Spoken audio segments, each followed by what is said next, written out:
salue tous au nom du Seigneur Jésus-Christ. C'était un nouveau jour que le Seigneur nous a accordé. Et dans sa grâce, nous sommes ici. Moi, je remercie le Seigneur. Il nous a accordé sa grâce. Il nous a donné sa parole. Et il nous a donné la foi. Ce n'est pas une grâce que nous sommes sauvés. Ce n'est pas le moyen de la foi. Ce ne sont pas nos œuvres. Ce ne sont pas nos mérites. Mais c'est la grâce de Dieu qui a fait que nous soyons ce que nous sommes. Et cette grâce nous a donné, je peux dire, une richesse. Les autres, ils sont encore à Babylone. Ils sont dans les ténèbres. Nous avons la parole au milieu de nous. Et il nous a accordé cette grâce de la croix. Et nous sommes ici pour ça. Aujourd'hui, nous avons un visiteur. Il vient de loin. Il vient du Congo. Celui qui va nous donner la parole de Dieu. Lui-même, il va se présenter. Je pense qu'on va essayer de racheter le temps. Vous vous levez, nous lisons une écriture. Nous prenons l'évangile de Jean. Nous prenons le chapitre 3. Jean chapitre 3, nous lisons un seul verset. Nous lisons le verset 11. Nukuri ndakubwira yuko tuvuga ibyo tuzi kandi duhamya ibyo twabonye. Amen. Nyamara nimwemera ibyo duhamya. C'est ça. C'est suffisant. Seigneur mon Dieu, nous venons de lire ta parole. Nous savons que ta parole vivifie. Accorde-nous aujourd'hui, Seigneur. Nous te présentons ton serviteur qui va se tenir devant nous. Où elle est, mets ta main sur lui. Que ta parole soit puissante, qu'elle déracine, qu'elle plante, qu'elle croit. Seigneur notre Dieu, nous sommes venus pour cela. Nous te demandons, visite-nous, accorde-nous ta lumière, accorde-nous ta grâce. Viens dans cette maison, nourris-nous. Nous voulons te suivre. Nous voulons marcher avec toi. Nous voulons être préparés. Nous voulons être prêts au jour de la venue du Seigneur. Viens ici dans cette maison. Prends chaque âme secours nous, Seigneur. Nous voulons que ta parole soit efficace. Qu'elle puisse nous vivifier. Et qu'aujourd'hui, en quittant cette maison, nous puissions dire comme tes disciples, le feu brûlait dans mon cœur quand on prêchait ta parole. Seigneur, alors nous allons nous réjouir en toi. Sois au milieu de nous. Bénis ton peuple, bénis ton serviteur, bénis-nous tous. Au nom de Jésus-Christ. Amen. Amen. Amen. Amen.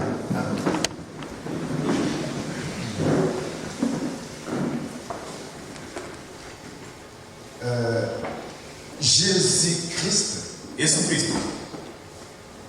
il était le serviteur. C'est le serviteur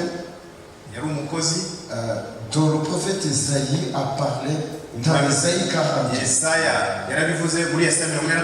En tant que serviteur, exactement, il savait ce qu'il faisait. Nous, en tant qu'enfants de Dieu, nous devons avoir le même témoignage. Ce témoignage de Jésus-Christ devait être mon témoignage. bugomba kuba ubuhamya bwanjye. Je sais là où j'étais. Nzi aho narindi. Je sais ce qu'il a fait pour moi. Nzi icyo yankoreye. Je sais ce qu'il m'a donné. Nzi n'icyo yampaye. Je sais là où je vais. Nzi naho ndi kujya. C'est à ce moment-là que la parole a fait quelque chose.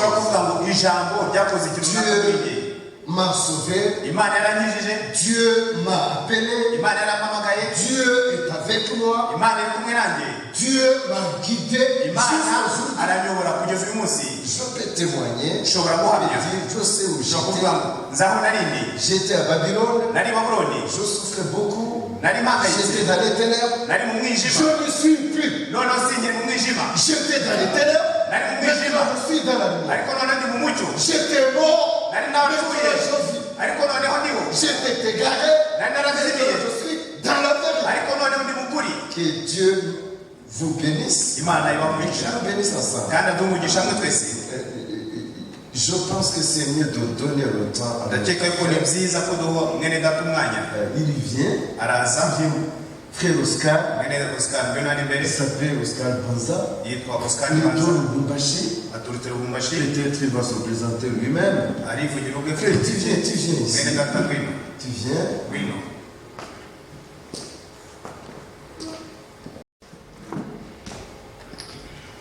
Avec beaucoup de joie dans mon cœur et avec beaucoup d'amour pour notre Jésus-Christ.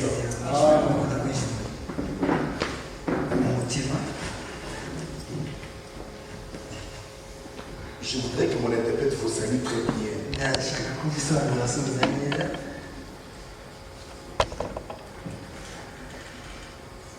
Je salue l'église du Dieu vivant cet après-midi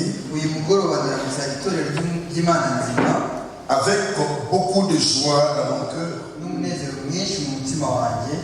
et avec beaucoup d'amour pour notre Jésus-Christ. Est-ce que vous êtes dans la joie? Moi aussi, je suis dans la joie de me retrouver parmi le mien. Je suis votre frère Oscar. Je suis prédicateur, le moindre de tous. Et le frère Lumbashi m'avait chargé de vous saluer. Et vous n'acceptez pas. Le frère de Kinshasa, vous avez salué aussi. Le frère de Bakongo aussi. Le frère de Kampala, vous avez salué. Le frère de Bounia, vous avez salué. Le frère de Béni vous ont salué aussi. Et les frères de Goma vous ont salué.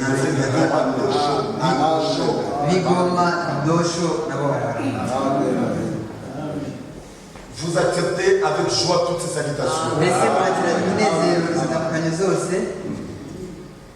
Je vous aime, mes frères. Nous allons nous lever sans plus tarder pour lire les Saintes Écritures.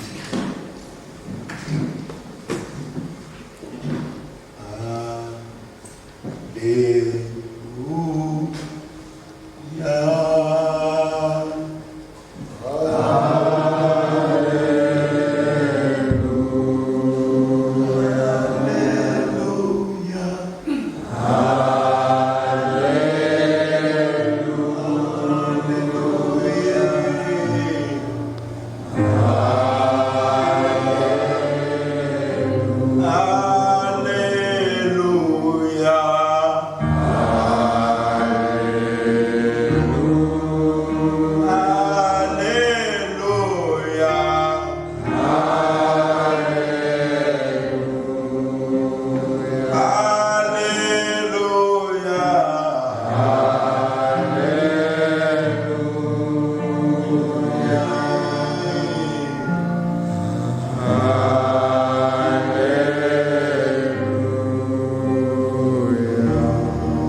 Pour cette grâce et privilège que tu nous accordes de pouvoir nous retrouver en ces lieux qui t'a été dédié, afin que tu descendes chaque soir pour nous parler. Quand tu descendais dans le jardin d'Éden, tu vas t'adresser à Adam et à Ève. Et encore une fois ce soir, nous t'invoquons, nous t'invoquons, Seigneur. Comme tu l'as dit, là où toi seras mon nom, je serai au milieu de toi. Tu es le Dieu fidèle, nous te faisons confiance. C'est écrit. Mieux vaut un jour dont tu pas vu que 1000 ans ailleurs. Et David pouvait dire en chantant, je suis dans la joie quand tu es alors dans la maison de l'Éternel. Seigneur, voici le meilleur moment de la journée. Nous nous abandonnons entièrement devant toi. Nous ne signifions rien à tes yeux, Seigneur. Voyons que toi tu es ariko twizeye ko wowe muri byose ubwacu wowe umugisha akanya kose muri ubu busabane nous avons besoin, Seigneur, mwami dukeneye de ta suffisance présence. yuko uba hagati yacu bihagije Bénis notre pasteur, umugisha umushumba wacu bénis ce collaborateur, umugisha wo bakorana bénis notre chorale, umugisha abaririmbyi bénis mon interprète, umugisha umusobanuzi bénis usobanurira moi-même, Seigneur. nanjye umugisha Mets-moi hors du chemin namure mu et nzira entre wowe ugaragare kugira ngo uvugishe ubwoko bwawe mwami ni wowe dukeneye cyane wibuke kandi itorero ryawe riri ku isi hose wibuke iwacu frank umugaragu wawe wibuke isirayeli ubwoko bwawe natwe utwibuke kugorora mwami twizeye yuko wabonetse hano hantu kuva dutangira ibintu byose mu izina rya yesu kristo amen. Nous lisons dans Matthieu chapitre 24. Nous lisons le numéro 32 et nous descendrons un peu.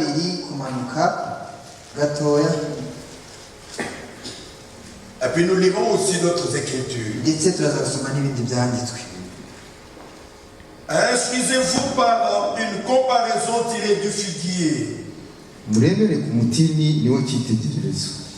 Dès que ces branches deviennent tendres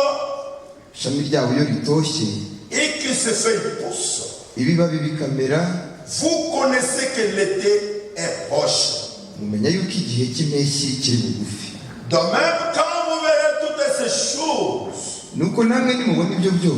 sachez que le Fils de l'homme est proche à la porte.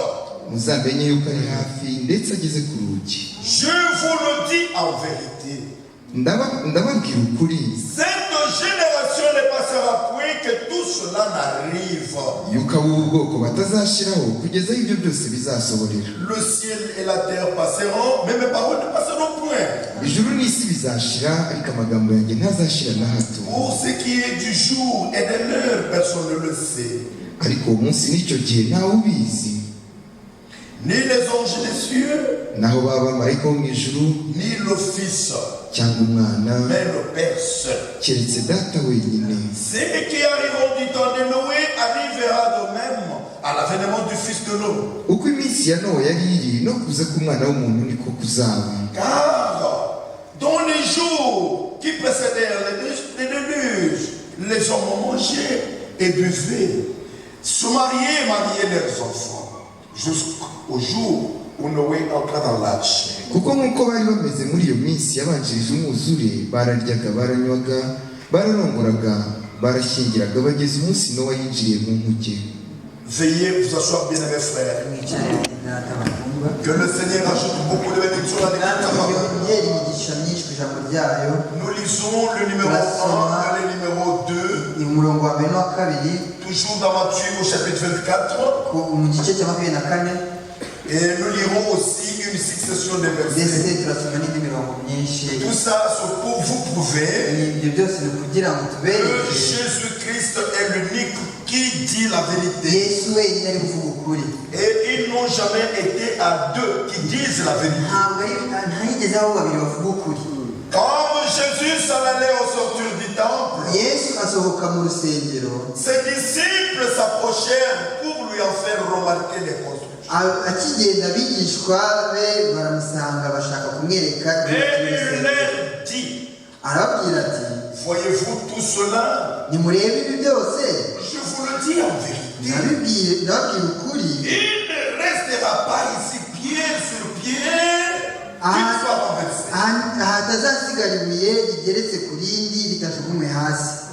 Il s'assit sur une montagne des Oliviers. Et les disciples vinrent en particulier lui faire cette question. Dis-nous, quand cela arrivera-t-il? Et quel sera le signe de ton avènement et la fin du monde?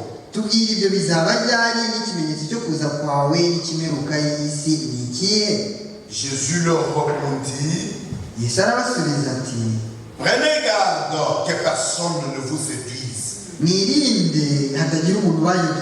Car plusieurs viendront sous mon nom, disant, c'est moi qui suis le Christ. Et ils séduiront beaucoup de gens.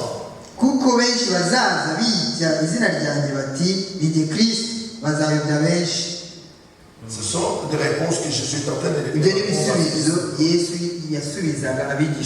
Vous entendrez parler de guerre et de bruit de guerre.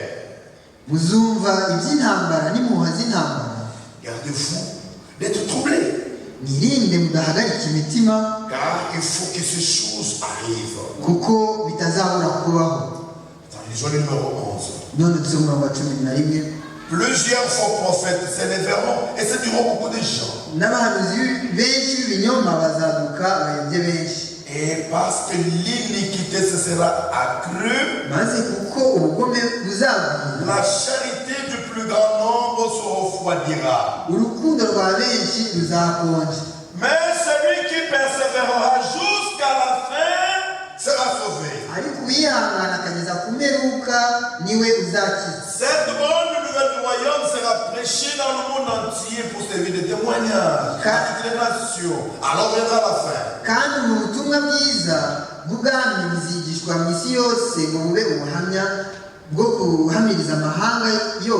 Celui qui est en train de parler, c'est notre Seigneur Jésus-Christ lui-même. Et au numéro 15, il dit, c'est pourquoi, lorsque vous verrez l'abomination et la désolation de Daniel établie en lieu saint, que celui qui lit fasse attention.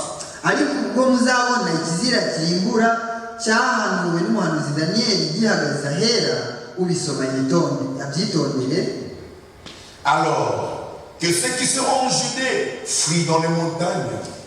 Que celui qui sera sur le toit ne descende pour prendre ce qui est dans sa maison.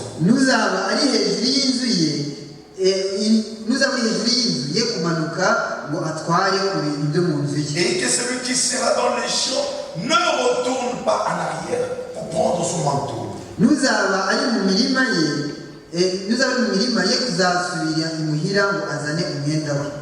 Lisons le numéro 27.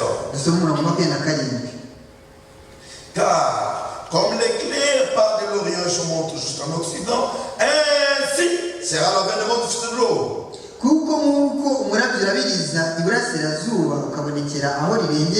niko no kuza k'umwana w'umuntu kuzaba. Que le Seigneur bénisse encore une fois la lecture de sa parole. Mes précieux frères et sœurs dans le Seigneur, ce soir, cet après-midi, j'ai un petit sujet que je vais devoir développer. Peut-être que nous allons l'introduire. Et le Seigneur aidant, nous allons le développer en profondeur. Je l'intitule comme suit.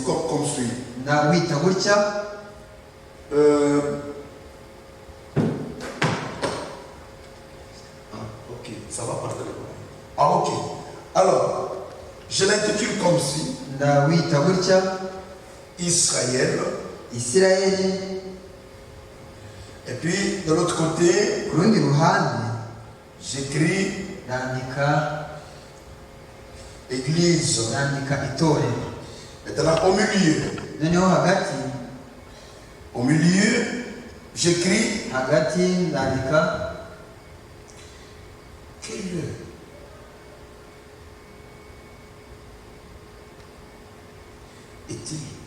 est-il?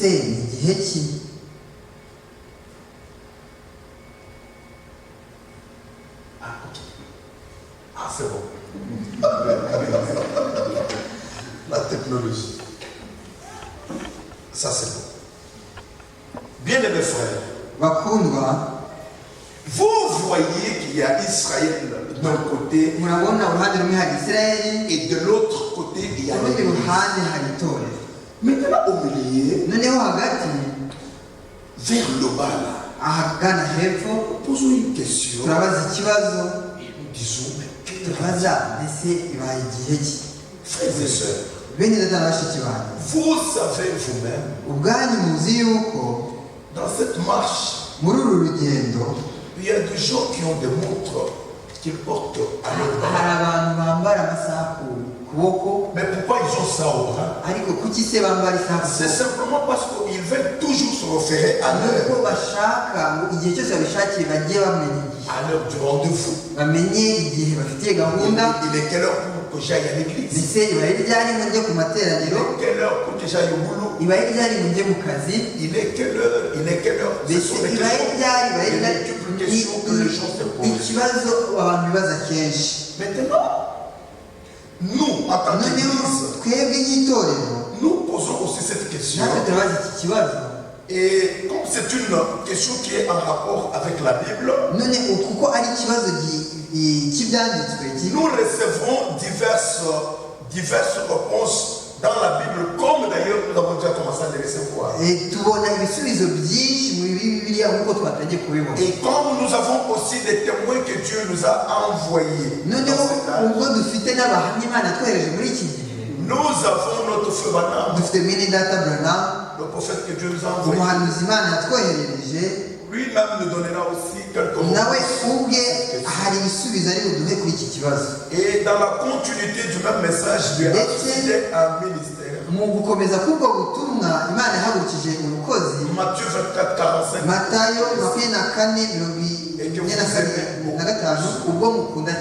Lui aussi nous donnera des réponses. Et puis après nous allons conclure. Quel est-il, bien-aimés frères et sœurs? Nous venons de lire Matthieu chapitre 24. Au numéro 32, il est parlé d'un figuier. Le figuier, qui est-il? Le figuier qui devait bourgeonner, c'est Israël.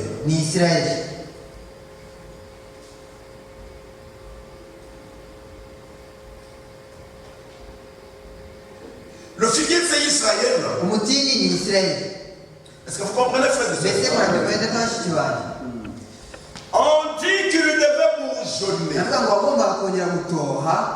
C'est-à-dire, avant, il avait des bourgeons. yari ifite amababi y'ibiti Le figuier, umutini il était tout entier. wari igiti Il avait ses feuilles, ses branches. ibibabi n'amashami Et à un moment, noneho hagira il les a perdus. ko bitakara Vous comprenez, frère? mbese murabibona bene data Quand il les a perdus, noneho bivuyeho le Seigneur nous donne un signe. umwami aduhaye ikimenyetso Il dit, lorsque vous allez voir ce figuier-là, nimubona noneho wa mutini pour jeûner encore, wongeye gutoha c'est-à-dire ni ukuvuga reprendre la forme qu'il avait avant. gusubira uko wari umeze mbere Sachez que mumenye ko le Fils de l'homme umwana w'umuntu est proche à la porte. ageze bugufi ndetse ari ku rugi Est-ce que vous comprenez, frères et mbese sœurs? murabibona bashiki banjye Maintenant, Israël, noneho isirayeli tel que vous le connaissez, nk'uko muyizi n'est pas à comparer avec le Rwanda ou le Burundi ou le Congo ou la Zambie ou les États-Unis. cyo Non. kugereranya n'i Burundi na Kongo n'u Rwanda na Zambia n'ibindi bihugu Non, bien-aimés frères et oya sœurs. neza bashiki banjye Israël, isirayeli c'est le pays des dieux. ni igihugu cy'Imana Vous croyez comme ça? niko mubyizera Israël, isirayeli c'est le pays des ni dieux. igihugu Lui-même. cy'Imana ubwayo Et c'est lui-même qui l'a choisi. yo ubwayo yacyitoranirije Et ce n'est pas un homme qui a dit à ntabwo Dieu, ari umuntu wabwiye Imana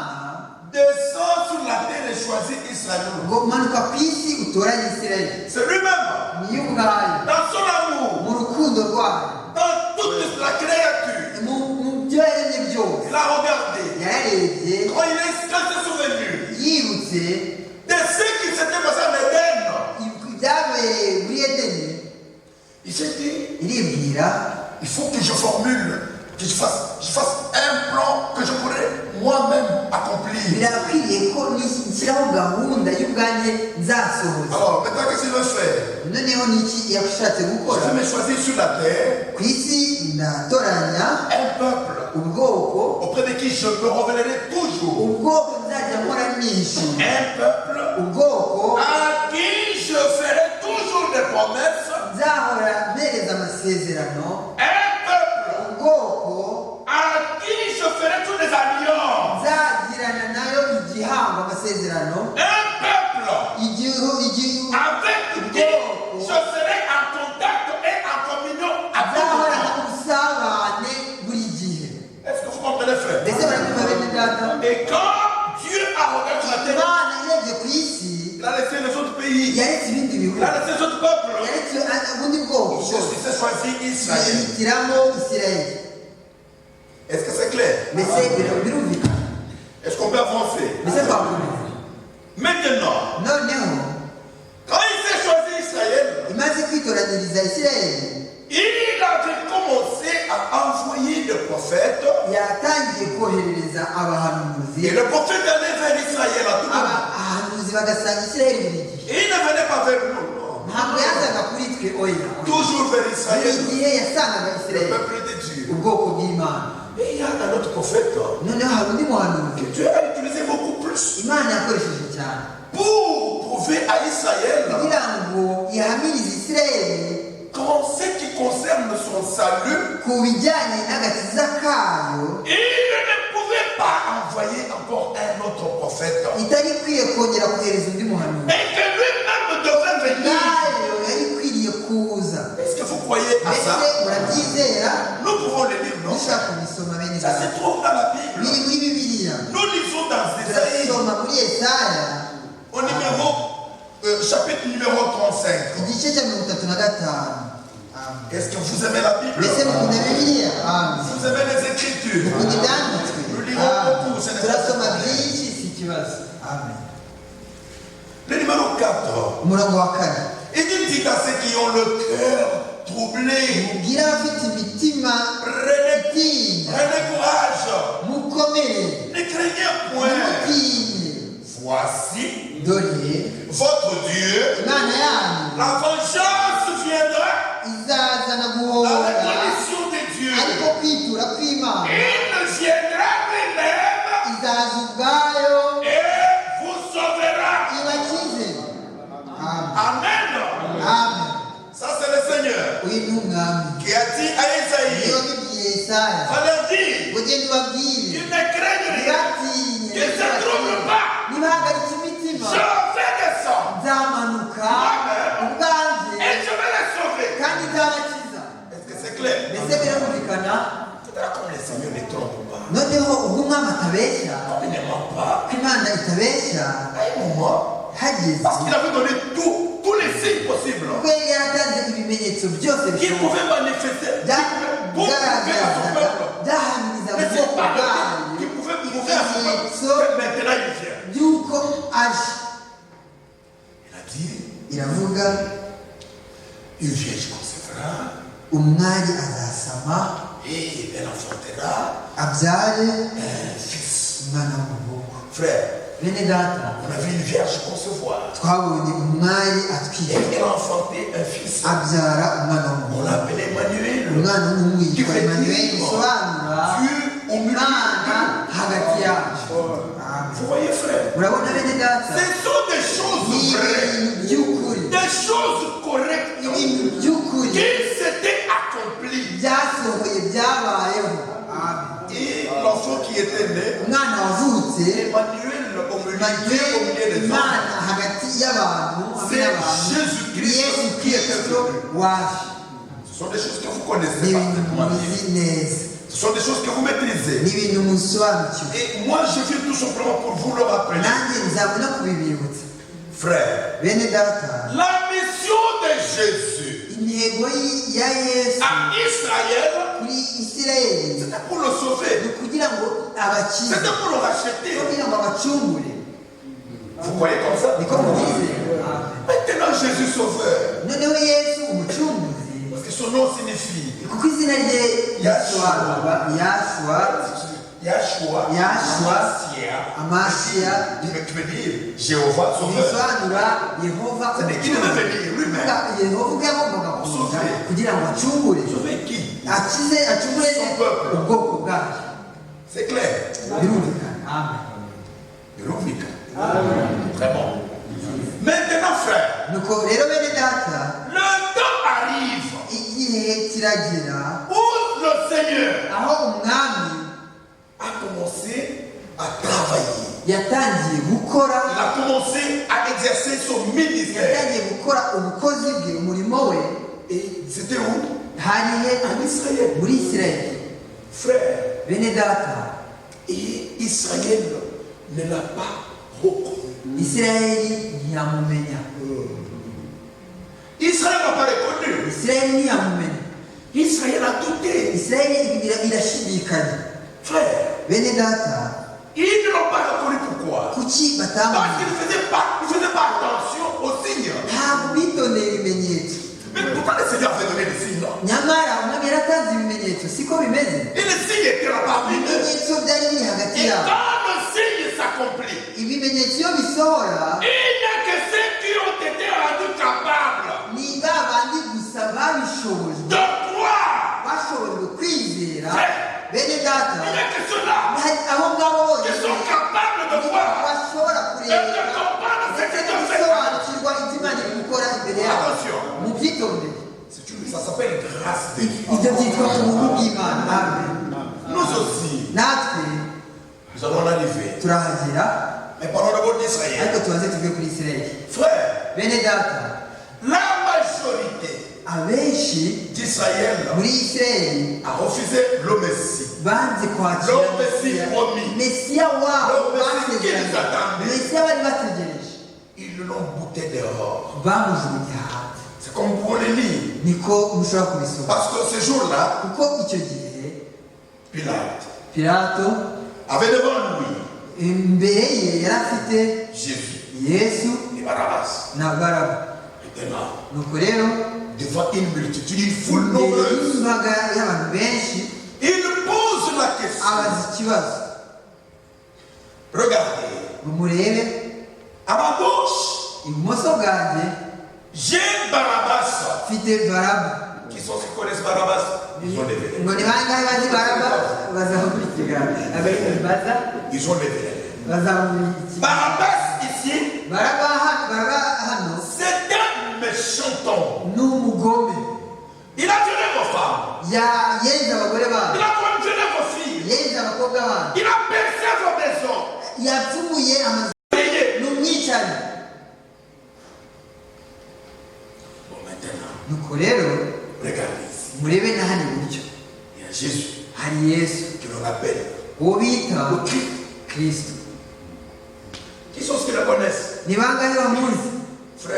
Nende data Même pour lever la main, kugira les apôtres, pour lever la main, frère, nende data t'as vu ce que j'ai fait? ntabwo njye nakoze byari biteye ubwoba.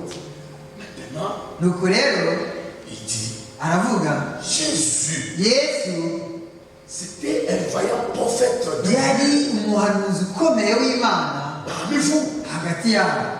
Il a vécu avec vous. yabanye namwe, Il a fait beaucoup de bonnes choses. yakoze ibintu byinshi Il a byiza, multiplié nos pères. yatuye imitima. Jésus a guéri vos malades. Yesu yakijije abarwayi banyu. Jésus a fait beaucoup de bonnes Yesu choses. yakoze byinshi byiza. Jésus a changé le Yesu monde. yahinduye amazi mo divayi. Jésus, Yesu vraiment un bon homme. ni umuntu mwiza. Maintenant, nuko rero entre les deux, muri bombi qui voulez-vous? Qu'est-ce que vous voulez là? ninde mushaka ko ndekura? Frères et sœurs, bene data bashiki banjye, c'était terrible. biteye ubwoba.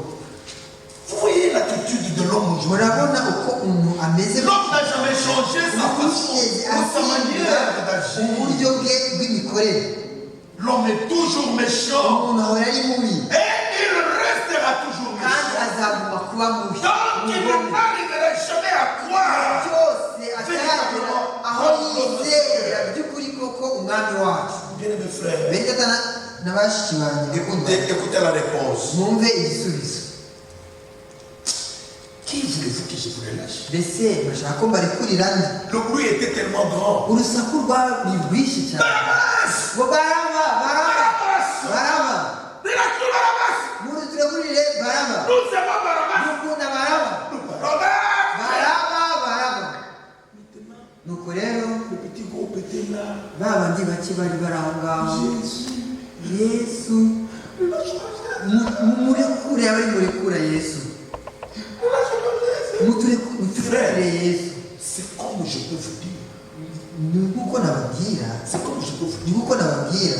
Il y a toujours buri gihe ni un petit groupe qui a toujours pleuré. agatsiko k'abantu bake kari, Un petit groupe seulement. abantu bake gusa Reconnaissez ce que je fais. bamenye ibyo Un petit groupe seulement. abantu bake Le gusa Seigneur a placé en lui muri we, muri abo mwanya bo umwami ashyiramo la crainte, ubwo gutinya la repentance. no À tout moment. kwihana buri gihe. Un petit groupe. n'abantu bake gusa, Pas une multitude. ntabwo ari imbaga. mukamuki Yesu abandi baraba, C'est lui qui dit. uvuze Yesu tuvuge Mariya Sa mère qui dit. nyine Yesu Baraba. ijwi rikaba rinini. Vous avez vu? mwabonye Pilate. nuko Pilato Quand tu le tumulte yumva augmenté, ko urusaku ruri kwiyongera, il l'a relâché. aramurekura. Et il a posé la question. Que voulez-vous que je fasse alors? ngo none Yesu uyu nguyu tumugire gute? C'est ce que je voulais qu'on lise. icyo nashaka dusome Au chapitre muri 27. Matayo makumyabiri na Et tout karindwi umurongo wa le makumyabiri na peuple gatanu. répondit, que son sang retombe sur lui. abantu bose baramusubiza Sur bati nos enfants. amaraso ye natubeho no ku bana bacu. Frère, bene data, vous avez entendu la réponse mwumvise d'Israël. igisubizo cya Isirayeli, Quel mépris. mbega uko basuzuguye, Quel mépris, frère. n'agasuzuguro, Et quel refus. ndetse n'ukuntu banze, Quel rejet. mbese ukuntu banze basuzuguye.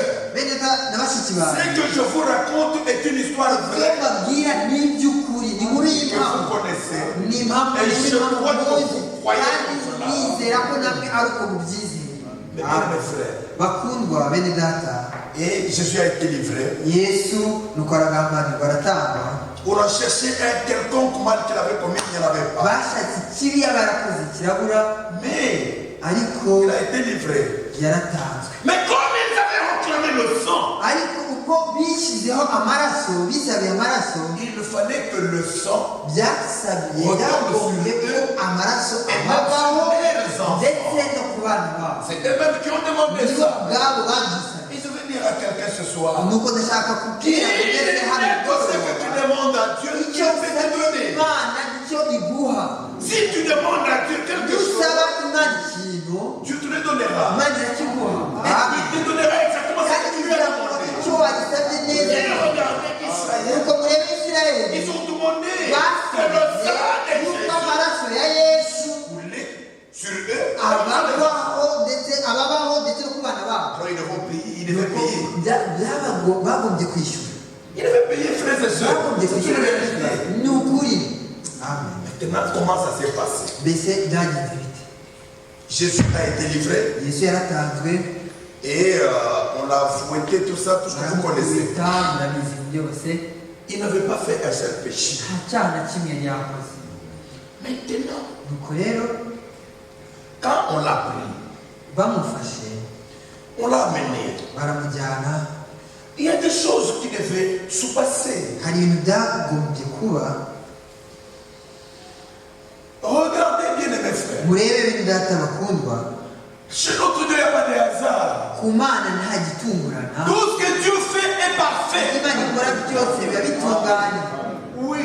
nibyo Il y a des gens qui peuvent dire, hari abantu bashobora kuvuga mais les Juifs sont des méchants. ngo Les Juifs sont des méchants. abayahudi ni abagome Non, mais c'est toi qui dis ça. oya ni wowe bivuze Tu ne peux pas bien comprendre. ntabwo ushobora kubyumva Dans neza quelques minutes, tu vas ariko comprendre. mu kanya gato uraza kubyumva C'est la vérité, frère. ni ukuri mwene data Maintenant, qu'est-ce qui s'est passé? niko habaye iki Arrivé en l'an 70. kugera ku mwaka wa 70 Est-ce que vous êtes avec moi? mbese turi kumwe Je vais aller doucement ndagenda gahoro gahoro pour que chacun kugira arrive ngo à umwe comprendre. wese abashe kumva En l'an 70, ku mwaka wa 70 c'est comme nous pouvons le lire nuko dushobora kubisoma dans le livre au muri chapitre luka 21. 21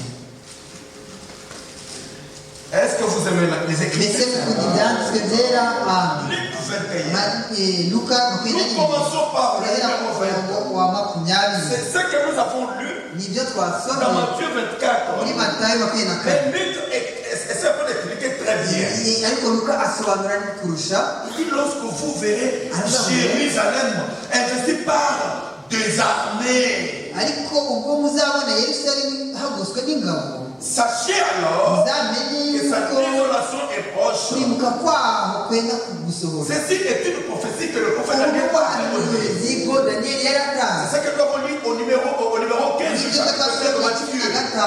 15 muri matayo Maintenant, continuons. Il ngo dit dukomeze alors que ceux qui seront en Judée fuient dans les montagnes, abazaba bari yudaya bazahungire ku misozi que ceux qui seront au milieu de Jérusalem n'abazaba bari hagati muri yerusalemu en sortent, bazayivemo et que ceux qui seront dans les champs n'abazaba bari mu misozi n'entrent pas dans la maison, ntibazayivemo car que ceux qui seront à Jérusalem en sortent, et ceux qui seront dans les champs ne rentrent pas dans la ville. abazaba bari hagati muri yerusalemu bazayivemo n'abazaba bari imusozi ntibazayigemo Lisons le numéro 24. dusome makumyabiri na kane twihuta Ils tomberont sous les tranchants de l'épée. bazicwa n'inkota Ils seront amenés captifs abandi bajyanywe mu mahanga yose parmi ari toutes les ingorane nations. Parmi toutes les mu nations. mahanga yose Et Jérusalem kandi yerusalemu sera foulée au pied hazasibangwa n'amahanga jusqu'à ce que le temps des nations soit accompli. kugeza ubwo ibihe by'abanyamahanga bizashira Vous avez compris, frère? mwakumvise bene data Lorsque vous verrez Jérusalem ubwo muzabona investi, yerusalemu ihagoswe sa désolation est proche. n'ingabo muzamenye yuko Maintenant, arrivé en l'an 70, nuko kugera mu mwaka 70 qu'est-ce qui s'est passé? habaye iki Il y a eu un certain général Titus habayeho umugabo w'ingabo titusi à l'an 70. mu mwaka wa 70 Il y a eu le général Titus. habayeho umugaba w'ingabo witwa Titusi. C'est une histoire que vous connaissez. Moi, je ne fais que le muzi igihe kuyisubiramo. Le général Titus. Habayeho umugaba w'ingabo Titusi. En l'an 70. Mu mwaka wa 2000. Il est venu. Nuko yaraje. Quand il est arrivé, nuko ahageze la première fois, bwa mbere il a essayé d'investir la ville de agerageza Jérusalem. kugota umujyi wa umurwa wa Yerusalemu. Vous êtes avec moi ici. Turi kumwe hano. Frère, bene data, ceux qui étaient avertis, abari baraburiwe, tous ceux qui ont été avertis, ababuriwe bose nous avons lu ça. twabisomye. Que celui qui lit fasse attention, usomye akwiriye que celui qui sera sur le toit, uzaba uri ku ne mabati descende. amanuka agira icyo afata mu nzu, Celui qui sera dans le kandi champ, uzaba uri mu murima suivez les montagnes. ahungire mu musozi. Vous voyez, murabona celui qui avait dit ça, c'est Jésus. uwari wavuze ngo Yesu Il avait déjà yari yamaze kuburira Quand ils abigishwa sont venus lui poser la question, igihe bazaga kumubaza ikibazo, quand ils sont entrés dans le temple, ubwo yajyaga mu rusengero, vous voyez, murabona en sortant, il lui a dit, Seigneur, ce que tu as asohotse baramubwira ati mwami wabonye, Il leur a donné une réponse là. abahereza Maintenant, quand il est allé sur la montagne des agiye ku Oliviers, musozi wa Elayono quand il s'est assis, yicaye les disciples lui ont posé abigishwa la bamubaza question. ikibazo, Et le Seigneur est en train de répondre à toutes umwami ces questions. asubiza ibyo bibazo byose. Maintenant, nuko rero il arrive à cette réponse. Il dit, agera ku iki lorsque Jérusalem ubwo Yerusalemu sera investie azagutwa par des armées azakuba étrangères. n'ingabo z'abanyamahanga, murumva Titus, Allah, c'est non. niho muri mirongo Il irindwi se byose umwaka mirongo irindwi araza Très bien. Maintenant, ce qu'ils avaient dit, ils ont fait. abari barahuriwe barahunga. Vous voyez? murabona Amen. Amen. Le Seigneur avait dit. aravuga ati umwami yari yarabivuze Oui. nk'ibyo. Et aujourd'hui, nuko n'uyu qu'est-ce munsi que vous dites, frère? dushobora kuvuga iki bene data, Il n'y a que hari les élus seuls. intore Il y gusa a un seul bo bonyine qui peut être attentif bashobora au kwitondera signe ibimenyetso que le Seigneur ibyo umwami yatanze, au signe précurseur ibimenyetso kuza kwe. Amen. Vous voyez comme ça. niko mubyizera. Quand nous écoutons la parole, ubwo turi kumva ijambo hano, il y a des gens dans les chambres d'hôtel qui sont en train de se prostituer. mu byumba by'amahoteli bari gusamba, Il y en a qui sont en train de boire. abandi bari Il y en kunywa, a qui sont en train de se réjouir. abandi bari kwinezeza. Pourquoi? kubera iki? Parce qu'ils ne sont pas concernés. bo ntibibareba, Mais toi et ariko moi, wowe nanjye le Seigneur nous a fait une grâce particulière. ihari Et il nous a rendu capables adushoboza à voir kubona et à ndetse no comprendre. gusobanukirwa ibyo ari gukora. Voilà pourquoi nous sommes muri ici. mpamvu turi hano bene data. Amen. Voyez, murebe Dieu n'a jamais changé son imana manière de ntiyigeze faire. ihindura imikorere yayo, Il est tout le même Dieu. iguma ari Et il agit tous sur la même base. kandi ikora mu buryo bumwe. Vous voyez? murabona Maintenant, frère, nuko bene data la Bible, il a fait semblant d'abord. yabanje kumera nk'uwijijisha, Ceux qui venaient du genre, ceux qui étaient sur le toit, ceux qui lisaient, ils ont vu cette Le Seigneur avait dit. mwami yari yarabivuze, Ils ont fait. barahunga Ils sont partis. baragenda Ils sont partis. baragenda Tous. bose. Vous comprenez? murumva ariko Il y a un problème. hari ikibazo, C'est que tout le monde, nuko bose même comme nous sommes là, nuko turi hano tout le monde ne comprend pas. ntabwo ariko mwese mwumva, Vous comprenez, frère? murabyumva Tout le monde bene ne data, comprend pas de la même manière. ntabwo abantu bose bumva kimwe. Regardez. murebe Ils sont restés là.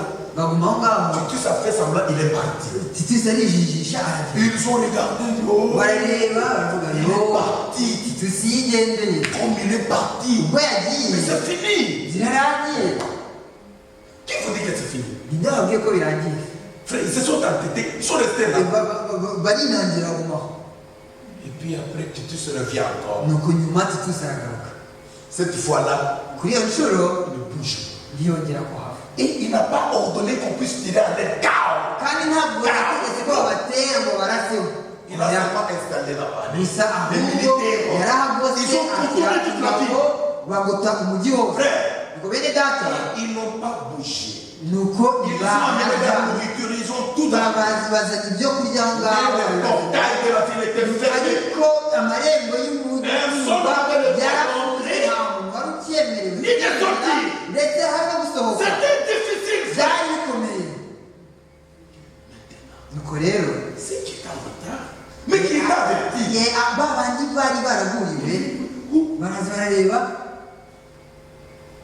Les épées étrangères. Vous comprenez, frère? C'est d'abord que vous aviez appris que les Juifs ont été repentis. Les Juifs sont répandus dans le monde entier. C'est là, en acceptant. C'est en acceptant. Alors les Juifs se sont retrouvés partout. Et alors partout dans le monde entier. Vous voyez comment les figuiers qui avaient des bourgeons a perdu ces bourgeons. C'est cette fois-là. Israël. Ils sont partis en déportation. Bien les frères et sœurs. Ils sont partis. Mais quand ils sont partis, qu'est-ce qui s'est passé?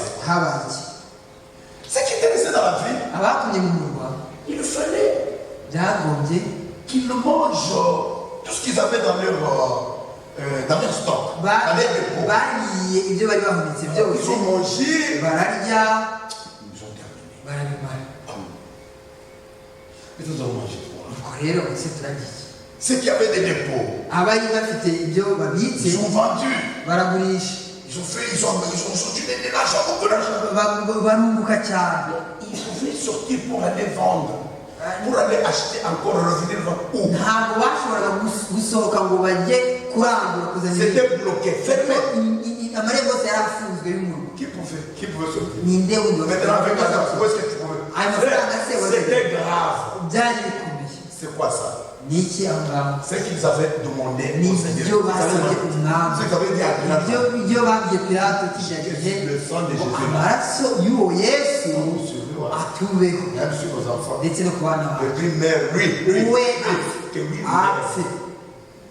Laisse-nous notre parole. C'est qu'il y a des hommes qui aiment toujours le péché. Ils aiment toujours le péché. Ils se portent jamais le bien. Et même dans cet âge, les hommes ne supportent pas le bien, mais toujours le mal. Regardez, je vous donne un exemple. Vous allez me supporter un peu. Frère, la vérité de l'évangile va toujours à pas des caméléons. Mais le mal, le péché, il prend la vitesse de l'avion. Écoutez maintenant l'exemple. Prenons l'exemple d'une femme qui sort toute nue, juste avec un petit sous-vêtement et le soutien. On lui met une musique là-bas. Elle commence à la musique chante, elle commence à danser. Elle danse, elle bouge les seins, elle tourne. Frères et sœurs, à la minute même, vous allez voir. Ça ne fera pas 3 minutes. Ça sera plein comme ça. Ça sera plein. Avec quoi? Avec le téléphone. Vous voyez? Attendez. Oh!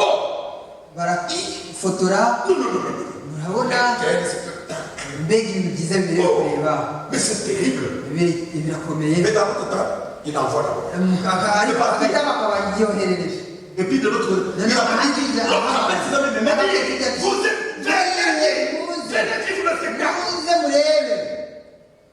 vous voyez, dans 3 secondes, il fait des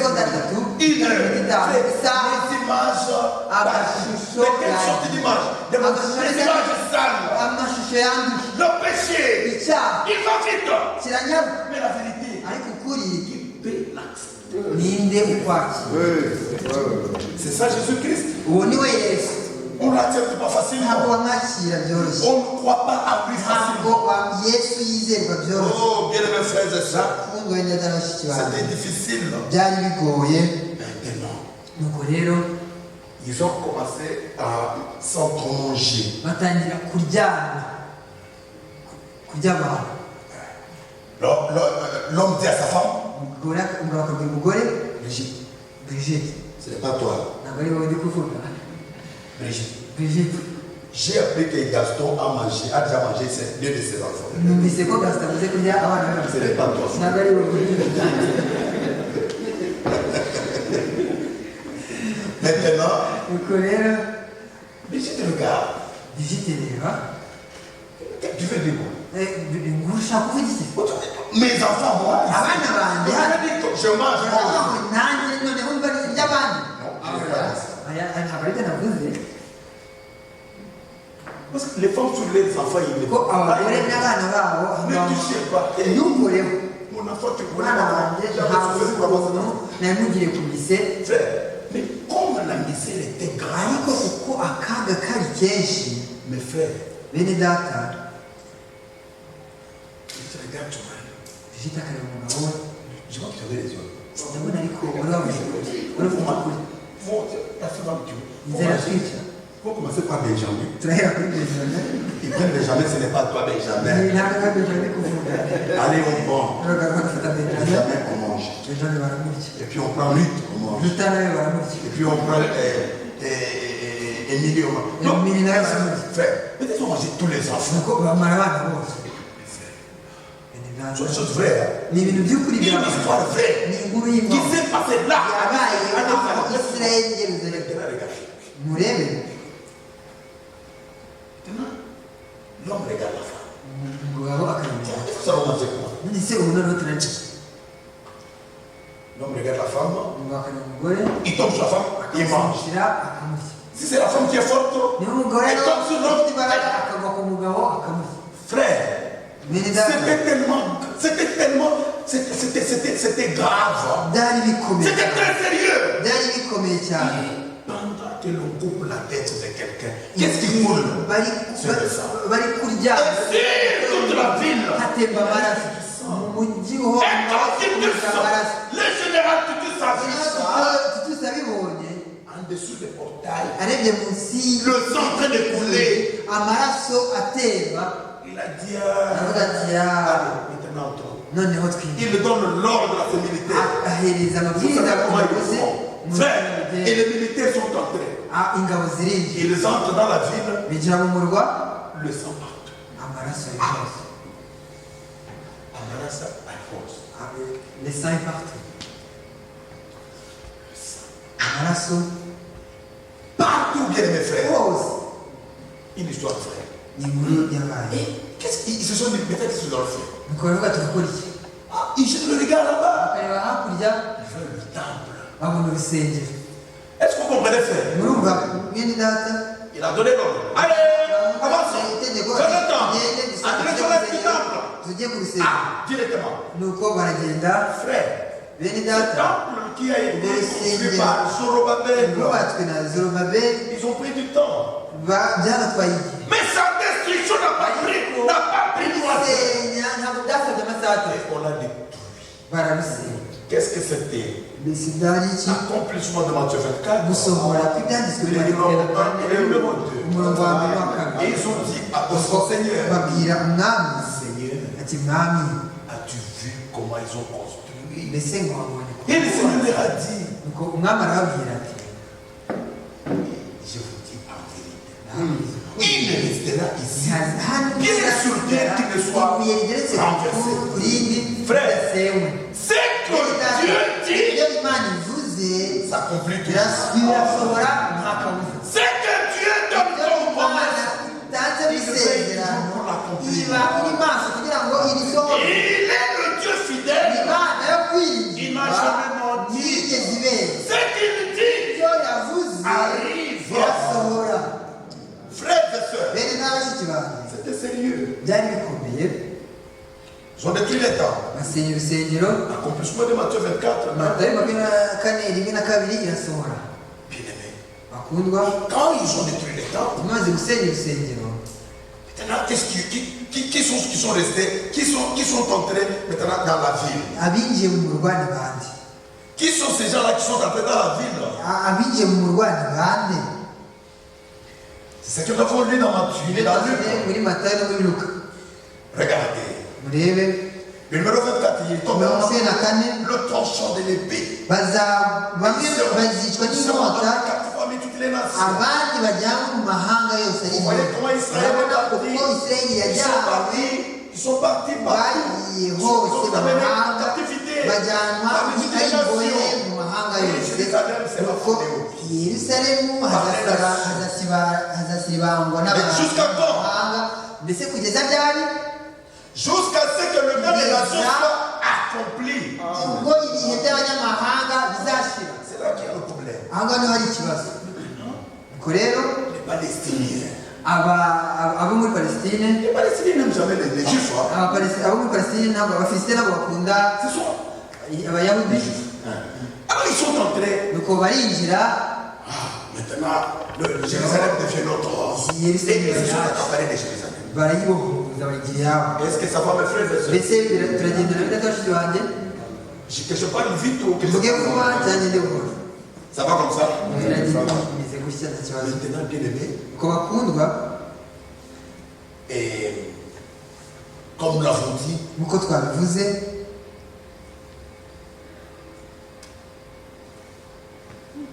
cela a été l'accomplissement de Matthieu 24, 1 et 2. byabaye isohozwa rya Matayo 24 rimwe na kabiri. Et maintenant, nuko rero à cause du refus du Messie, kuko banze kwemera Mesiya ils sont partis dans la nation, bajyanywe ari imbohe dans le monde ku entier. isi yose. Et tous ces gens-là sont Ah, entrés maintenant dans la oh, ville c'est- sainte qui appartenaient à Israël. Je vous donnerai les Binjira témoignages de frère Franck ndabahereza ubuhamya bwa Bwidata Frank au sujet de Jérusalem. ku bijyanye na Yerusalemu. Frère Franck nous Bwidata explique. Frank aradusobanurira neza Il dit que celui qui a acheté, celui qui a acheté Jérusalem, uwaguze Yerusalemu c'est David. ni Dawudi. Il l'a acheté à 600 cycles d'or yahaguze ibice 600 bya zahabu aux Jébusiens. abigurira umuyehusi. Et c'était donc Jérusalem, Yerusalemu une propriété privée. ni umutungo bwite w'abayahudi. Vous comprenez, frère? murabyumva bene data. Quand ces païens, nuko abo banyamahanga ils entrent dedans. binjiramo Ils profanent tout ce qu'il y avait. bangiza ibirimo Et ils byose. s'installent. nuko Et à ce moment-là, les gens barabohoza se icyo gihe abayahudi bari bakwiragiye hose ku isi mu mahanga. murabona beza bashiki banjye. nuko rero comme ils ont refusé le Messie, kuko bari banze Mesiya, est-ce que nous pouvons dire que c'est fini? twavuga ko Le Seigneur ne pouvait pas continuer avec son plan. yaranye umwami adashoboye gukomezanya n'umugambi we. Hein, bien aimé? nuko bakundwa niko bimeze. Pourquoi est-ce que Israël avait refusé son kubera propre iki Messie? se abisirayeli banze Mesiya wabo? Pourquoi? kubera iki? Vous avez la réponse. mufite igisubizo. Pourquoi Israël avait-il refusé son Isirayeli propre Messie? yanze kwakira Mesiya wayo? La réponse est simple. igisubizo kiroroshye. Le refus d'Israël. Isirayeli kwanga Le Mesiya, fait qu'Israël ait refusé son Messie, kuba Isirayeli yaranze Mesiya, cela était dans le plan merveilleux du salut de Dieu. Pour toute l'humanité. uhebuje w'Imana ku bantu bose. Est-ce que vous avez compris la réponse? twakuje igisubizo.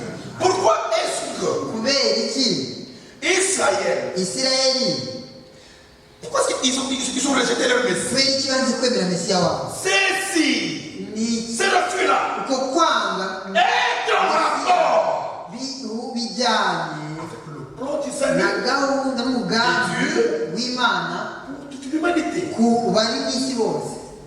Est-ce que vous avez compris? mwabyumvise? Nous pouvons justifier ce que nous disons dushobora gusobanura ibyo tuvuze avec quelques écritures. twifashishije ibyanditswe.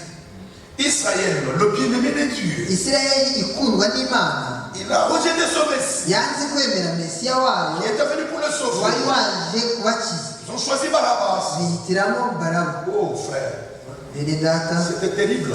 biteye ubwoba. Maintenant, qu'est-ce qui va s'accomplir ici? nuko rero igisohora ni ikihe? Je pensais lorsque le pasteur a dit le le chapitre, Jean chapitre 3, umushumba yasomaga muri yohani igice cya gatatu il pouvait continuer aussi avec la lecture. yashoboraga ndetse no gukomeza umurongo wa 11. Est-ce que mes frères et sœurs sont en train de suivre? mbese bimeze cyane bikurikira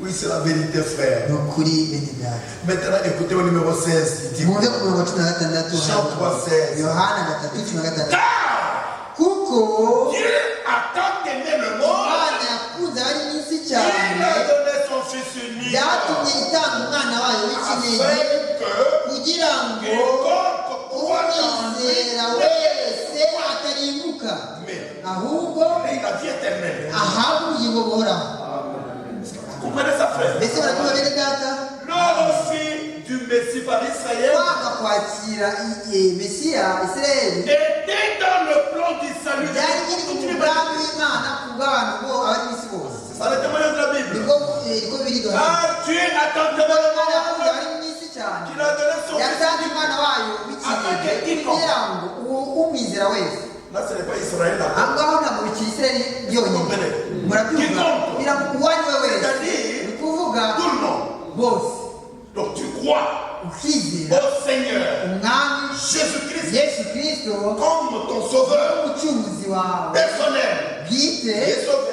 urakizwa C'est ça le témoignage de la Bible. niko bibiri duhamiriza Maintenant, nuko rero quand nous lisons encore iyo dusomye dans la Bible, muri bibiliya dans Actes, mu byakozwe n'intumwa au chapitre 15e, igice cya 15 est-ce que vous aimez la Bible? mbese mukunda bibiliya Lisons un peu dans Actes, chapitre dusome 15e. mu byakozwe n'intumwa igice cya 15 nimuvuga ati bene data oscar muraturekura Le pasteur a dit qu'on part qu'à 20h. pasiteri atubwiye ko tugeze saa 2 Nous lisons au nom du Seigneur. turasoma mu izina ry'umwami Actes chapitre 15, le byakozwe n'intumwa ya 14. 15 umurongo wa 14 kugeza ku murongo wa 16. Nous commençons par le numéro 13. turahera ku murongo wa 16 Lorsqu'ils eurent cessé de parler, barangije kuvuga Jacques prit la parole et dit: yakobo aravuga ati Hommes, frères, écoutez-moi. bagabo bene data munyumve C'est Jacques qui parle. ni yakobo uri kuvuga Hommes, frères, bagabo bene data écoutez-moi. munyumve Vous voyez Simon Pierre, murabona simoni il a raconté comment Dieu yabatekerereje uko a imana jeté le regard sur la yatangiye nation kugenderera pour abanyamahanga choisir du milieu d'elle batoranyamo un peuple qui porta son nom. ubwoko bwo kubaha izina ryayo cyangwa se ubwoko buzitirwa izina ryayo Acte 15. ibyakozwe n'intumwa 15 Le numéro umurongo wa 14, 14 13 jusqu'à 16. 13 na 16 13 à 16. 13 kugera kuri 16. Oui.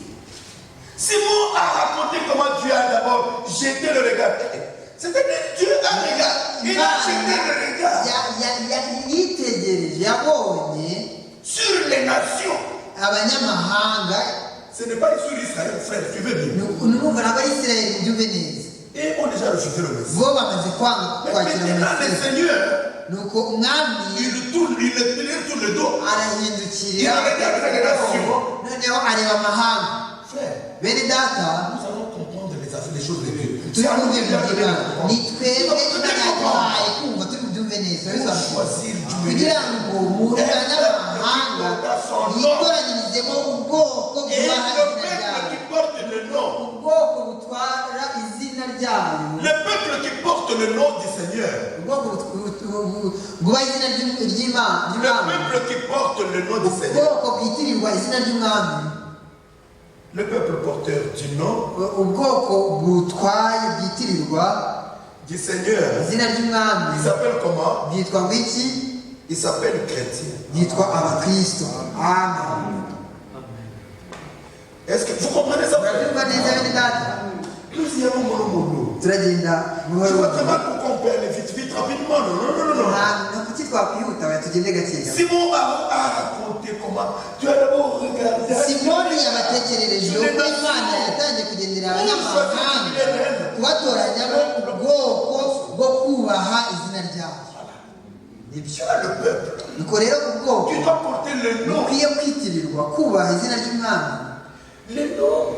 Iryo zina, Le nom de Dieu c'est qui? izina ry'Imana C'est ni le Seigneur Jésus-Christ. Yesu mwami. Maintenant le peuple qui porte son nom, nuko ubwoko bwitirirwa izina ryayo on l'appelle le chrétien. babwita abakristo. Est-ce qu'il y a des chrétiens ici? Mbese hano hari abakristo?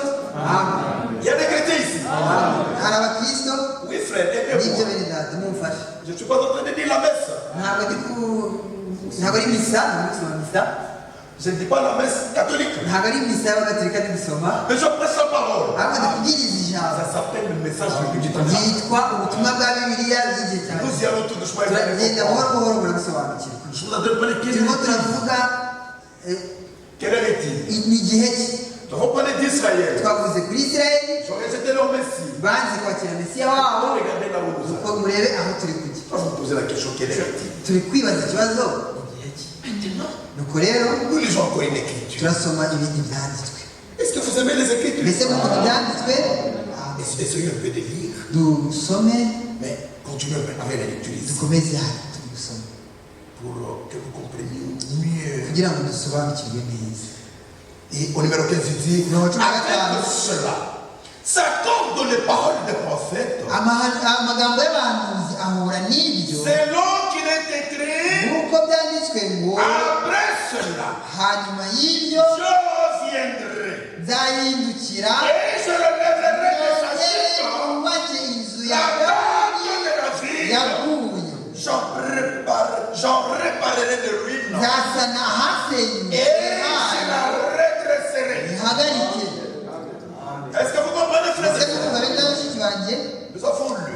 twasomye Oui, c'est la vérité. ni ukuri. Maintenant, lisons. nuko dusome Jean chapitre 1er. yohana igice cya mbere. Est-ce que vous aimez cela? ese mukunda ibyanditswe? Vous aimez cela? murabikunda? Nous lisons chapitre 1er, turasoma mu gice cya mbere numéro 1. umurongo wa mbere. Lisons. dusome Au nom du Seigneur. mu izina ry'umwami. Au commencement était la parole. mbere na mbere hariho jambo, Et la parole était avec Dieu. jambo yahoranye n'imana kandi ijambo yari imana. Cette parole uwo était au commencement avec Dieu. yahoranye n'imana mbere na mbere. Toutes choses ont été ibintu faites par la byose parole. niwe wabiremye, Et rien de ce qui a été ndetse fait mu byaremwe n'a byose été fait sans nta la na kimwe parole. kitaremwe nawe. Maintenant, nuko dans la parole muri we mu ijambo était la vie. harimo ubugingo. amen. Et la vie kandi ubwo bugingo bwari umucyo w'abantu. la lumière. uwo mucyo Lui dans les ténèbres. uvira mu mwijima. Je vais vous poser une question. ndabaza ikibazo, La lumière c'est qui? umucyo ninde? C'est qui? ninde? C'est Jésus. Yesu. La lumière c'est un homme. umucyo ni umuntu. Jésus. Yesu. La lumière, lui, dans les uwo ténèbres. mucyo uvira mu mwijima, Et les ténèbres ne l'ont point vu. ariko umwijima ntiwawumenya. Vous voyez? urabona, C'est quand il est allé chez les Juifs. ni igihe yajyaga mu bayahudi Dans les ténèbres. mu mwijima, Et les ténèbres n'ont pas reçu. umwijima ntiwamwakira ntiwawumenya. Maintenant écoutez. nuko nimwumve, Il dit un homme envoyé de Dieu. hariho umuntu watumwe n'imana witwaga yohana. Il fait pour servir de témoin. uwo yazanywe no guhamya Le témoignage à la uwo mucyo lumière. Afin que tous ngo puissent atume par lui. bose bizeye. Il n'était pas la lumière. icyakora uwo si we uwo mucyo, Mais il parle. ahubwo Pour rendre témoignage à niwe la wahamije lumière. ibyawe. Aujourd'hui, uyu munsi tous serviteurs de vérité abagaragu b'imana bose devraient avoir un témoignage bakwiriye à la lumière, guhamiriza à Jésus-Christ. umucyo yesu kirisito. amen. Est-ce que c'est clair? mbese birumvikana? On ne peut pas glorifier, on ne peut pas louer un homme. Non. ushobora guhimbaza umuntu. Jamais. oya, Soit on est serviteur de Dieu. ahari se umugaragu w'imana Servir Dieu. ukorera imana Point bas. bikarangirira Ou soit on est serviteur du diable. cyangwa se Point bas. umuhanzi Et jamais. Avant il faut de cet intermédiaire. ntabwo habamo ikinyoma muri abo Un pied dedans, un pied dehors. Non. waka ikirenge kimwe kuri ikindi mu kinyoma hanze. Non. oya. Maintenant, nuko rero il n'était pas. Ok, Jean-Baptiste, il fait pour rendre témoignage avec uwo yazanywe no guhamya guhamya ibyo mucyo ngo bose Même il bizeye n'était pas la lumière. icyakora bose uwo mucyo Mais il parle pour rendre témoignage à la niba lumière. wahamije ibyawe Cette uwo lumière mucyo était la véritable niwe mucyo nyakuri lumière qui en venait dans kandi le ubwo monde éclaire pour tous. yatangiraga kuza mu isi Alléluia.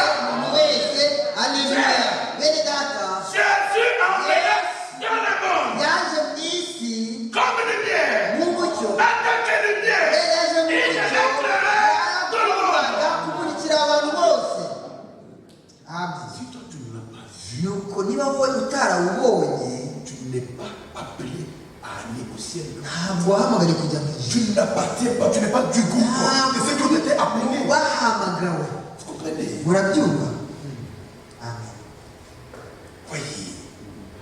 Cette lumière était la véritable lumière. uwo mucyo wari umucyo nyakuri kandi ubwo wazaga ubwo nibwo yazaga Les disciples disent, hepfo gato abigishwa baravuga Apôtre Paul, ni intumwa Pawulo. ici notre évangile niba ubutumwa bwacu est voilé, buhishwe il est voilé pour ceux qui se perdent. ku barimbuka Ce que nous prêchons, ibyo tubwiriza si vous n'êtes pas capable de le niba comprendre, mudashobora kubisobanukirwa c'est-à-dire ceci ne vous concerne pas. ko bitabareba cyane ko bitari ibyanyu Donc tu viens nous accompagner uvuga uza kuduherekeza pour chauffer nos chaises. kugira ngo dushyuhirize intebe Nous avons été appelés, twahamagawe comme il l'a dit. nk'uko yabivuze Je suis capable de rendre témoignage. nshobora gutanga ubuhamya J'étais dans Babylone. nari i babuloni Je suis sorti. ndasohoka Je sais où je suis nzi maintenant. aho ndi ubu Et je connais là où je kandi vais. nzi n'aho njya C'est le témoignage ni ubuhamya de la Bible. bwa bibiliya ni ukuri nuko rero bene data dusome Elle était dans le monde. yari mu isi C'est-à-dire la lumière. kuvuga uwo mucyo wari mu C'est-à-dire isi Jésus. yesu Et le monde isi a été fait par ndetse niwe wayiremye la lumière. yaremwe n'uwo mucyo Et le monde nyamara l'a peu connu. ab'isi ntibamumenya Oh, bien aimé, écoutez. bakundwa mwumve Elle est venue chez les siens. yaje mu bye mube La lumière. uwo mucyo waje mube C'est-à-dire Jésus-Christ. kuvuga yesu kirisito Elle est venue chez les siens. yaje mube Et les siens. ariko abe Elle a pris les siens. ntibamwemera Est-ce que c'est clair? mbese birumvikana Les juifs ne l'ont point. abayahudi ntibamwakiriye Est-ce que je prêche bien, frère? mbese tukubwiriza neza muri data Est-ce que tu comprends bien? uri kumva neza Vanessa. uri kumva neza Est-ce que c'est difficile? mbese biragoye Non, c'est facile. Voilà. Est-ce qu'on peut continuer? twakomeza Imana bayimukisha. Oui, bien aimé frère. bakundwa bene data Maintenant, nuko écoutez maintenant ce qu'on dit à Lingala. mwumve Boyo kasiko maman na likambo. C'est-à-dire écoutez le nœud du problème, le grand mwumve problème. ipfundo ry'ikibazo On dit quoi? baravuga ngo Numéro ku 12. murongo wa cumi na kabiri Mais icyakora à tous ceux qui l'ont abamwemeye bose reçu qui? bemeye La lumière. wa mucyo Jésus-Christ. yesu Et kirisito à tous ceux qui l'ont reçu. ariko abamwemeye bose À ceux qui croient en son nom. abizi bakizera izina rye La lumière. bakizera wa mucyo A donné yabahaye le pouvoir ubushobozi de devenir. bwo kuba De devenir qui? kuba Enfant. abana b'imana Amen. Est-ce qu'il y en a qui croient en la lumière? hari abizera Est-ce umucyo qu'il y en a qui croient en Jésus? abizera yesu amen À tous ceux qui ont cru en lui. abamizeye bose Il a donné. C'est lui. yabahaye niwe C'est pas un ntabwo ari homme. umuntu C'est lui. Il a donné. yabahaye ubushobozi bwo kuba abana b'imana amen amen amen Voyez frère. urabona bene data On le refuse là-bas.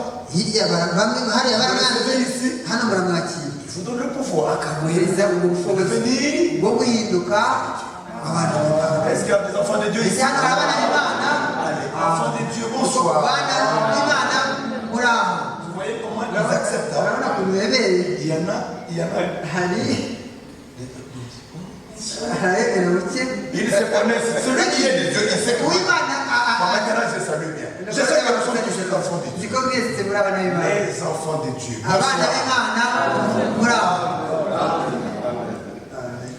Abana Imana Murao. Oui, bien aimé frère.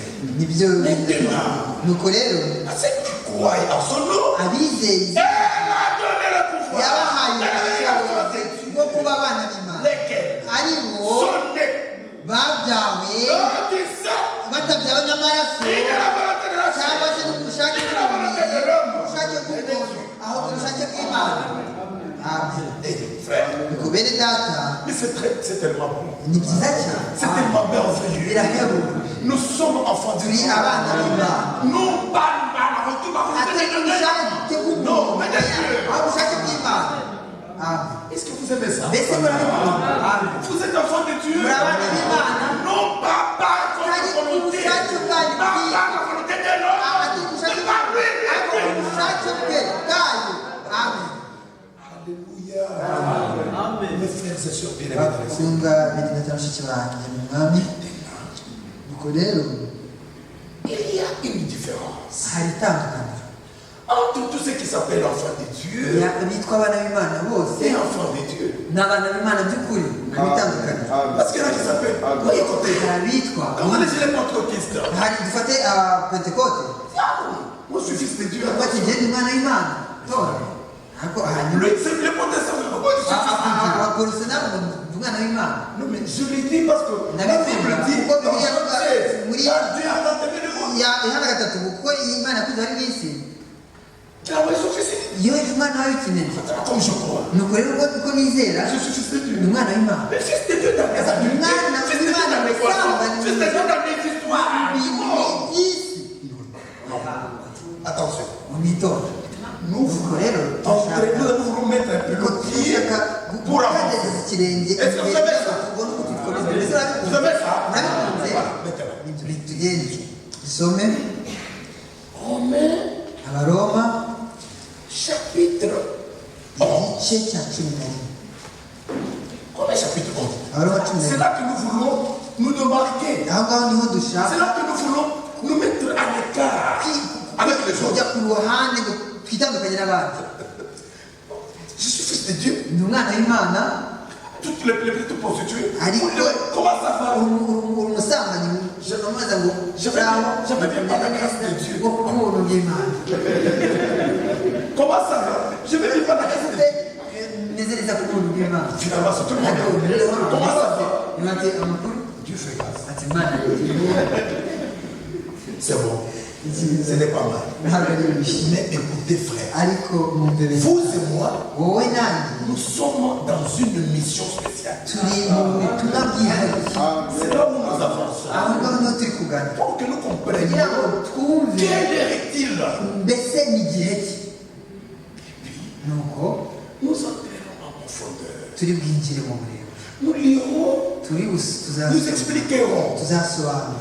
Et je crois que chacun kandi ndizera ko buri umwe wese dira véritablement les azavuga Seigneur. mu by'ukuri koko umwami aramukunda. Est-ce que le feu me traduit bien? Ese bene ndagusabira neza. Merci beaucoup. Murakoze. Nous lisons turasoma les numéros. Chapitre 11 d'abord, c'est ça. igice cya 11. Nous commençons la lecture numéro 5. turahera ku murongo wa 5. Murongo wa gatanu, il dit quoi? C'est un verset, qu'est-ce que c'est? Écoutez bien les frères. aravuga ngo mwumve neza bene data bakundwa. Commençons d'abord par le numéro 4. duhere ku murongo wa 4. Au numéro 4 ici, umurongo wa 4 hano il s'agit de la réponse que Dieu a ni donnée à Élie. igisubizo imana yahaye Eliya Lorsque Élie était en train de fuir Jézabel, ubwo Eliya yahungaga Yezebeli. Élie dit au Seigneur, Eliya yabwiye umwami mais ngo regarde, reba moi j'ai fui, yewe ndimo ndahunga je suis resté seul. nasigaye jyenyine. Maintenant vous voulez me tuer. Jézabel, Eliya ashaka kunyica. umwami aramubwira atoya je me réserve encore cette nuit. menya kibi kintu Qui n'ont pas fléchi les yeux kigeze devant Baal. kugamira Bahali. Vous comprenez? murabyumva nibyo? Mais quelle réponse Dieu lui fait-il? imana yamusubije iki? Je me suis réservé cette ville yaramusubije Qui n'ont pas touché le genou devant Baal. batapfukamira Bayali. Je vais dire à ndashaka quelqu'un ce kubwira soir. umuntu hano umugoroba Si toi tu tiens déjà, si toi niba wowe tu t'es déjà agenouillé devant Baal, wapfukamiye Bayali, c'est-à-dire devant le faux Dieu, ni ukuvuga imana zitari zo, devant le faux kuvuga ouais. abasigwa b'ibinyoma. Mais c'est-à-dire qu'il y a un petit groupe Kubwira hari abantu bake qui n'a pas encore fléchi. batigeze bapfukamira, ni ukuvuga Un groupe abantu Déjà. abantu qui hagati n'a pas encore cru en face de Christ. kwizera inyigisho y'ikinyoma. Amen. Amen. Mbese birumvikana? Est-ce que vous faites partie de ces groupes-là? Mbese uri muri abo? Amen. Imani Shimwe. Amen. Maintenant, lisons. Ko dusome. De même aussi, dans le temps Nuko présent. rero uko niko bikimeze no muri iki Vous voyez gihe. comme il s'était réservé cette nuit. Murabona uko kwa kundi Tu n'avais pas prêché les genoux. birindwi bitandukanye. De même aussi, Nuko rero dans le temps, no muri iki gihe no muri iki il y gihe a un reste. hari abasigaye, hari bakeya basigaye. D'où vient ce reste? Abo bake baturuka he? Le reste, Abo bake c'est basigaye l'élection. batoranijwe kubw'ubuntu. Amen. Bien-aimés frères, Nuko bakundwa bene data, regardez. murebe Maintenant, nous entrons dans un problème. tugenda no mu kibazo L'élection. gutoranya. L'élection Gutoranya de la grâce. k'ubuntu.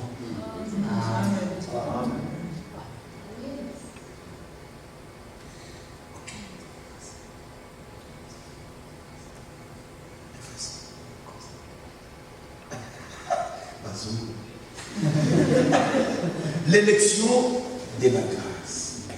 Gutoranya k'ubuntu. Ok. C'est bien écrit, hein? Ouais. Ah voilà. Maintenant, on continue. Ko dukomeze gato. Il y a un reste. Nuko hari abasigaye Et bakeya. même aussi dans le temps présent, il y a un reste. Selon hari l'élection. bakeya basigaye batoranijwe kubw'ubuntu. La grâce, c'est quoi? Bene data ubuntu ni iki? Tu vois, moi, j'ai reçu de Dieu Yewe la grâce. nagiriwe n'Imana ubuntu. J'ai reçu de Dieu ce que je ne méritais pas. nahawe Imana ibyo ntari nkwiye. Vous comprenez? Murabyumva? Ubwo niko buntu. Kuvuga D'imméritée. ikintu tudakwiriye. Donc toi, tu ne pouvais même pas être fils de Wowe Dieu. ntabwo wari ukwiye kuba ariko umwami aravuga ati ngwino Tu es mon fils. Tu es ma fille. umukobwa wanjye. Ubwo nibwo buntu. La vérité. Nuko rero ubuntu nyabwo muri iki gihe igihe Imana ifunguye amaso yawe kugira ngo ubone abakozi yashyizeho. Amen. Est-ce que tu le connais? Mbese urabazi? Est-ce que tu le vois? Mbese urababona? Frère, quand vous lisez Isaïe 30, Iyo usomye Yesaya 30 je ne dis pas ça. ntabwo gasoma, Mais Isaïe 30 dit, ariko Yesaya 30 aravuga ceux qui vous conduiront ne se cacheront pas. ababayobora ntibazahishwa amaso yanyu, Ils ne seront jamais ntabwo cachés. bazahishwa ku maso, Ils vous montreront le chemin. bazabereka inzira, Et ils vous diront, bazababwira voici le chemin, marchez-y. igenderemo. Bene data Nous bakundwa, n'avons pas un chemin ntabwo truqué. inzira itagaragara, oya Il est clair, iragaragara, il est ouvert. irafunguye Jusque ce soir. kugera kuri uyu mugoroba. Celui qui veut Ubishaka le suivre ceux qui sont en train de conduire. kurikire abari kuyobora. Amen. Amen. Maintenant, Nuko rero je vais parler un peu de l'élection. ndashaka kuvuga gato ku gutoranya. Mes frères et sœurs, Bene data bashiki banjye, l'élection, gutoranya c'est un problème très spécial. ni ikibazo kihari. Tout le monde va à l'église. Abantu bose bajya ku rusengero Et dit, moi, je suis bakavuga ngo un élu. njye naratoranijwe. Ntabwo tubyatse, Tu es élu. yego waratoranijwe, Mais ariko les élus, intore ils ont un endroit bafite ahantu où ils doivent se retrouver tous. aho bose bahurira bose. Oui, il est 20 heures. Non. Excusez-moi. Venez encore. Nous aurons culte demain. ejo tuzareba Venez demain. ejo Je muzaza vais baisser. Pourquoi vous aviez le cœur comme ça? kugira ngo mugihe k'imitima Pourquoi vous revenez encore kugira demain? ejo muzaza Maranatha. Qui sont ceux qui ont aimé ça? ni bangahe bakunze Que Dieu vous bénisse beaucoup. imana ibakunze Je vous aime mes frères. nanjye ndabakunda bene data Venez demain. ejo muzaza Notre Dieu est beau. imana yaje Vous allez comprendre ces petits messages. ubutumwa bugufi muzavuga ngo ni igihe Et vous allez cy'umuzaza comprendre comment nous sommes muzasobanukirwa ukuntu le pied de turi notre abahishuriwe n'umwami yesu kirisito Maranatha.